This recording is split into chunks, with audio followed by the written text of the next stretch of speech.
தலைமைச் செயலகத்துக்கு போகிறதே கஷ்டம் இல்லையா? இல்லைங்க, பஸ்ஸு போகுது, ஆட்டோ போகுது, எல்லாம் போகுது. அது சொல்ல வந்தேன் நான். நிறைய பேர் ஒரே இடத்துக்கு போகணும்னு நினைக்கும் போது அது கொஞ்சம் கஷ்டமாக தான் இருக்கும். அப்புறம் வந்து கதையெல்லாம் கேட்டோம். அது வேற ஒரு மாதிரியான கதை. அதுக்கு பண்ணால் பிரச்சனை வந்துடும் சொன்னாங்க இல்லையா? அப்படி என்ன சார் கதைன்னு உங்களுக்குலாம் செய்தியை நிறையா சொல்லிட்டாங்க எல்லாரும். எத்தனை கதை எடுத்திருப்பாங்க, யாரோட கதையை சொல்லியிருப்பாங்க, ஊரை விட்டு ஓடுற மாதிரி ஒரு கதையா? அனைவருக்கும் மாலை வணக்கம். பத்திரிகை ஊடக நண்பர்களுக்கும் இந்த மேடையில் வந்திருக்கும் கலை குடும்பத்தை சார்ந்த அனைவருக்கும், செல்ஃபோன் பிரியர்களுக்கும், அதுதான் இப்போ வந்து உலகத்தை ஆட்டி படைக்குது, அவர்கள் என்னுடைய வணக்கம். இங்கே வந்து நான் பேசுகிறதுக்கு ஒன்றுமே கிடையாது.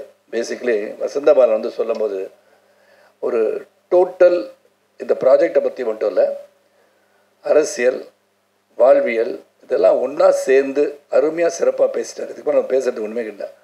நான் வேணால் அவருடைய ஒர்க்கை பற்றி சொல்லணும் அவசியமும் கிடையாது. It's reputed director. அந்த ஸ்கூல், எந்த ஸ்கூல்லேருந்து வந்திருக்காரு உங்களுக்கெல்லாம் தெரியும். And dedicated person. அதை முதல்ல வசந்த பாலனை பற்றி நான் சொல்லியிருந்தேன். ஏன்னா டெடிக்கேட்டட் பர்சன் இந்த ப்ராஜெக்டை பண்ணுறாருன்னு சொன்னோடனே I know it's in safe hands. நான் என்ன சொல்ல விரும்புகிறேன்னா, இங்கே பேசும்போது 2 வருஷம் ஆயிடுச்சு அப்படின்னு சொல்லும்போது இந்த மெனக்கடல் ஒன்று இருக்குது. இதில் when we start something, அது நினச்சது ஒன்று, நடக்கிறது ஒன்றா இருக்கும். பட் அதை தொடர்ந்து எடுத்துக்கொண்டு போய் இன்றைக்கி வந்து கரை சேர்க்கும்ன்றது பெரிய ஒரு வித்தை தான். அது நான் வந்து அடுத்த ஜென்மத்தில் வந்து நல்ல பாம்பா பிறந்தால் கூட படம் எடுக்க மாட்டேன். ஏன்னா அப்படி ஒரு கஷ்டமான ஒரு வேலை இது. It's not that easy. ஏதோ பக்க வெளியே இருந்து பார்த்து பண்ணிடலாம் நினைக்கலாம். It's not that easy. அதனால் அது வந்து எல்லாரையும் கோஆர்டினேட் பண்ணுறது, கெட்டிங் எவ்ரிபடி. இந்த சொன்ன மாதிரி கிருஷ்ணா பற்றி சொன்னார், கோவமே வராது மனிதன்னு. இட் நீட்ஸ் தட் பேஷன்ஸ், பொறுமை தான். அந்த பொறுமை இருக்கணும் இதில். அந்த பொறுமை இருப்பவர் வெற்றி பெறுவார்கள். அதை வசந்தபாலன் சொன்னது எல்லாமே அடங்கிருச்சு. நான் என்னெல்லாம் நினச்சேனோ அதெல்லாம் அவரே சொல்லிட்டான்னு நான் நினைக்கிறேன். உண்மையிலே நோ எக்ஸாஜரேஷன் தேர். ஏன்னா அவ்வளோ தூரம் வந்து அவர் நினைப்பதை செய்யணும். இந்த உலகத்தின் வாழ்வியலை வெளியே கொண்டு வரணும். ஆல் இண்டியாவை நான் ட்ராவல் பண்ணேன், ஆனால் இங்கே வந்து சிறப்பாக இருந்து கொண்டு இருக்கிறது தமிழகம் என்று சொல்லும்போது அது பெருமை தான், பெருமையான விஷயம். அப்படி தான் இருக்குது. ஏன்னா அந்த அளவுக்கு வந்து இன்னும் டெவலப் ஆக வேண்டிய இடங்கள் பல இருக்கின்றன. அப்படி இருக்கும்போது இதை வந்து வெளியே கொண்டு வரணும். அரசியல்னால் என்ன, அரசியலில் வந்து நுணுக்கங்கள் என்ன, மக்களுக்கு சேவை செய்யும் போது நடைமுறையில் வந்து சிக்கல்கள் என்ன, இதெல்லாம் ரொம்ப சிறப்பாக சொல்லியிருக்காரு. நான் கொஞ்சம் தான் அப்பப்போ வந்து ஆஃபீஸில் உட்காரும் போது என்ன பண்ணியிருக்காங்கன்னு பார்ப்பேன். அதுவும் அவர் வசந்தபாலன் பர்மிஷன் கொடுத்துட்டான்னு கேட்பேன். ஏன்னா I don't like to go into த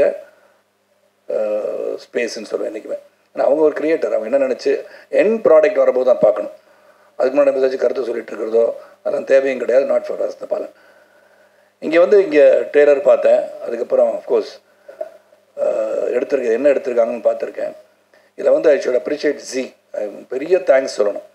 எல்லாரோட அதிகமான பொறுமை வந்து ஜீக்கு இருந்திருக்கு. Really hats off Kaushik and Sreejith. Really you supported us a lot. ஏன்னா without your help I don't think would have brought this project to such an extent.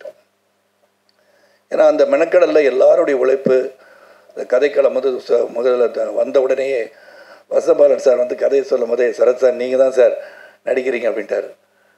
அப்புறம் வந்து கதையெல்லாம் கேட்டோம். அது வேற ஒரு மாதிரியான கதை. அதுக்கு பண்ணால் பிரச்சனை வந்துடும் சொன்னாங்க இல்லையா? அப்படி என்ன சார் கதைன்னு உங்களுக்குலாம் செய்தியை நிறையா சொல்லிட்டாங்க எல்லாரும். எத்தனை கதை எடுத்திருப்பாங்க, யாரோட கதையை சொல்லியிருப்பாங்க, ஊரை விட்டு ஓடுற மாதிரி ஒரு கதையா, அப்படியே ஒரு கதையெல்லாம் சொல்லிட்டு இருந்தாங்க. அதெல்லாம் அப்படியெல்லாம் இல்லை. அதனால் பத்திரிகை சகோதரர்கள் அதை விட்டுட்டு தலைமைச் செயலகத்தை பற்றி எழுதுங்க. ஏன்னா நீங்கள் வேற ஒரு செய்தியை பதிவு பண்ணிகிட்டே போனீங்கன்னா அப்புறம் தலைமைச் செயலகத்துக்கான இம்பார்ட்டன்ஸ் போயிடும். அதனால் அது வந்து இன்னொரு தடவை வந்து ஒரு 5 வருஷத்துக்கு அப்புறம் அந்த படத்தை எடுக்கலாம். இப்போ ஏன்னா வெளியே செட்டில் பண்ணிட்டு இங்கே வந்து அந்த படத்தை எடுத்து ஓடிக்கலாம். அதனால் இந்த முயற்சி மிகப்பெரிய வெற்றி அடையணும். ஏன்னா ராதிகா அவர்கள் சொன்னது மாதிரி அவங்க she is a pillar of strength. என்னை பொறுத்த வரைக்கும் behind every successful man stands a woman அப்படின்னு சொல்லும்போது இங்கே வந்து பார்த்தோன்னா எனக்கு ஒரு சின்ன நெருடல் வந்துருச்சு. 33% ஷேர் இப்படி பேசுகிறாங்கன்னா 50% கொடுத்தா என்ன பண்ணுவாங்கன்னு தெரில. ஏன்னா அவங்க வந்து பெண்களுக்காக எழுதப்படுவதில்லை, மேல் டாமினேட்டட் சொசைட்டின்னு சொல்கிறீங்க. It's not so anymore. We are being dominated by women these days. நீங்கள் தப்பாக வந்தெல்லாம் சித்தரிச்சு கூடக்கூடாது. இந்த மாதிரி சொல்லிட்டு போயிடக்கூடாது கதையெல்லாம். ஆமாம், I am the boss of the house. I got my wife's permission to say so மாதிரி தான் நடக்குது எல்லார் வீட்டையும் கதை. அதுதான். அதனால் அவங்கள மீறி ஒன்றுமே நடக்காது. அதனால் அது உண்மையை ஒத்துக்கணும் தைரியமாக. அது எனக்கு அப்படி தான் இருக்கிறனால சொல்கிறேன் பாரதி. உங்கள் நிலைமை என் நிலைமைலாம் ஒரே நிலைமை தான், அதெல்லாம் வந்து ஒத்துக்கணும். இங்கே வந்து இந்த டீம் ரெடான் டீம் பற்றி சொல்லணும். பொறுமையின் உச்சம் எல்லாருமே. எந்த பொறுமையை உச்சம்னா எந்த ஒரு சிக்கல் வந்தாலும் கடைசியில் வந்து அது என்னுடைய டாக்டர் பூஜா வந்தாலும் சரி, பூஜாவோட முகத்தை தான் நீங்கள் பல பேர் பார்த்துருக்கீங்கன்னு நினைக்கிறேன். ஏன்னா முகமுடியில் தான் சுற்றிட்டு இருக்கும்.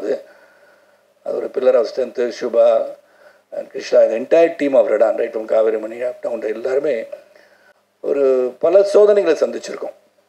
இந்த சோதனைக்கு பின்னாடி ஒரு மிகப்பெரிய வெற்றி வரும்னு எங்களுக்கு தெரியும். அதனால் நிச்சயமாக இந்த ப்ராடக்ட் எந்த விதத்துலேயும் இதை வந்து இது மாதிரி போயிட்டுருக்கு, நாளாயிடுச்சு, அதனால் இதை வந்து இதை குறைச்சிக்கலாமா அதை குறைச்சிக்கலாமா அந்த எண்ணம் வரல. ஆனால் எப்படியாச்சும் கொண்டு வந்து சேர்த்தணுன்ற ஒரு எண்ணம் தான். இங்கே இருக்க எல்லாருக்கும் நான் பர்சனலாக ஃபோன் பண்ணேன்னா, வித் தி 40 ஆண்டு கால பயணத்தில் 25 வயசாக இருந்தாலும் 40 ஆண்டு கால பயணம் என்னோடது.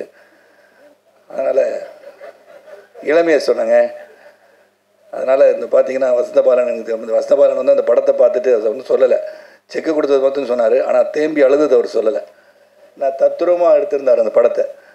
என் அண்ணனுடைய கதையை சொன்ன மாதிரி இருந்துச்சு. அதெல்லாம் பரத்துக்கு ஃபோன் பண்ணியிருக்கேன்.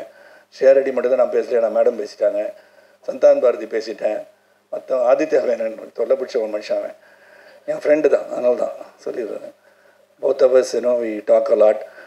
அவர் வந்து ஒரு டைனமிக் பர்சன். ஒன்றுமே நிறைய விஷயம் அவர் சொன்னார். Vasanthabalan really something about Aditya Menon but many people do not know. Aditya Menon வந்து ஒரு என்சைக்ளோபீடியா. அவன் he knows a lot. And ஒரு எந்த ஒரு விஷயத்தை எடுத்தாலும் அந்த விஷயத்தை ஆழமாக டீப்பாக சிந்தித்து செயல்படக்கூடிய மனுஷன் Aditya Menon. I think soon I think Aditya is also direct. அவ்வளோ விஷயங்கள், லாட் ஆஃப் ஸ்டஃப். அது வந்து அரசியலாக இருக்கட்டும், நீங்கள் அமெரிக்காவில் வந்து இலினாயில் என்ன நடக்குது அப்படின்னு கேட்டால் கூட சொல்லுவார். ஒரு I think is got that reading ஹேபிட்னு நினைக்கிறேன். அந்த மாதிரி ஒரு சிறந்த ஒரு ப்ராஜெக்டில் ஒர்க் பண்ண ஒரு சந்தோஷம். இதில் வந்து ப்ரொடக்ஷன் மேனேஜராக, ப்ரொடக்ஷன் எக்ஸிக்யூட்டிவாக,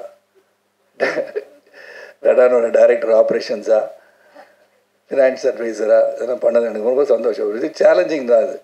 அதுக்கு வந்து உண்மையிலே நான் வந்து இந்த டீமுக்கு ஹாப்பியாக இருக்கணும். டீமுக்கு அந்த தேங்க்ஸ் சொல்லணும். ஏன்னா so many issues there faced. அது வந்து திரைமறைவில் நாங்கள் சந்திச்சிருந்தாலும் இன்றைக்கி எல்லோரும் உட்காந்து இந்த ப்ராடக்ட் ஹஸ் கம் அவுட் வெளியிடும் போது அதுதான் நம்மளுக்கு சந்தோஷத்தை கொடுக்கும். So thank you everybody. நீங்கள் எல்லோரும், கௌஷிக்கும் சரி, ஸ்ரீஜித் நீங்கள் இல்லை, ஃபஸ்ட்டு வந்து ஜீக்கு என்னோட நன்றி, வசந்தபாலன் அந்த என்டையர் டீம் அண்ட் ரெடான் அண்ட் பத்திரிகை செய்வது ஊடக நம்புறவங்க எல்லாருக்கும் நன்றி. இந்த இதை வந்து எல்லாருக்கும் கொண்டு போய் சொல்லணும். நீங்கள் சிறந்த கருத்துக்களை சொல்ல வேண்டிய படம். இந்த அரசியல் அப்படின்னு சொன்னேன், இது எப்படி வந்து இதை கொண்டு போய் சேர்ப்பாங்க தலைமைச் செயலகத்தை. தலைமைச் செயலகத்துக்கு போகிறதே கஷ்டம் இல்லையா? இல்லைங்க, பஸ்ஸு போகுது, ஆட்டோ போகுது, எல்லாம் போகுது. அது சொல்ல வந்தேன் நான். டிராஃபிக் நிறையா ஆகிப்போச்சு. இப்போ ஆயத்த மேலே லேட்டாக வந்தார் இல்லையா? டிராஃபிக் நிறையா இருக்கும்போது நிறைய பேர் டிராஃபிக்கில் நிறைய பேர் ஒரே இடத்துக்கு போகணும்னு நினைக்கும் போது அது கொஞ்சம் கஷ்டமாக தான் இருக்கும். இல்லை பஸ் ஆட்டோ வரணும், பஸ்ஸு வரணும், கார் வரும், இதெல்லாம் வரும். ஸோ தலைமைச் செயலுக்கு போகிற ரோடும் சரி, எந்த ரோடாக இருந்தாலும் கொஞ்சம் கஷ்டம். இந்த மெட்ரோ ரயிலெலாம் போட்டுட்ருக்காங்க. இதை பற்றி சொல்கிறேன் நான். நீங்கள் வேறு மாதிரி அந்த இடத்துக்கு போகிறது கஷ்டம், பல பேர் முயற்சி பண்ணுறாங்க, அப்படிலாம் நான் சொல்ல வரல. இதெல்லாம் வந்து நீங்கள் புரிஞ்சுக்கணும். அதனால் நல்லபடியாக சிறப்பாக வந்து வசந்தபாலன் அவர்கள் இந்த கதையை நீங்கள் பண்ணிகிட்டே இருங்க பாலன். உங்களுடைய முயற்சி என்றைக்குமே வெற்றி பெறும். ஒரு வெரி டெடிக்கேட்டட் பர்சன். பல இயக்குனர் சந்திச்சிருக்கேன். அதுவும் நான் வந்து பவித்ரனுடைய பாசறைன்னு கொஞ்சம் வந்து ட்ராவல் பண்ணியிருக்கேன். அங்கே சங்கரும் சரி, வசந்தபாலனும் சரி, பாலாஜியாக இருந்தாலும் சரி, எல்லோரும் நான் பயணிச்சிருக்கேன். உங்களுடைய பிளெஸ்ஸிங்ஸ், பத்திரிகை சகோதரர்கள், ஊடக நண்பர்கள், நல்ல திரைப்படங்களாக இருந்தாலும் சரி, நல்ல கதையம் சொல்ல வெப்சீரிஸாக இருந்தாலும் சரி, அது தொலைக்காட்சி தொடராக இருந்தாலும் சரி, உங்களுடைய ஊக்கமும் அந்த ஊக்கத்தின் மூலமாக மக்களிடம் ஏற்படுகிற தாக்கமும் சிறப்பாக இருந்தால் அனைத்தும் வெற்றி பெறும் என்று சொல்லிடுறேன். பிரகாஷ், முடிச்சுட்டு இருந்தது ரொம்ப நன்றி.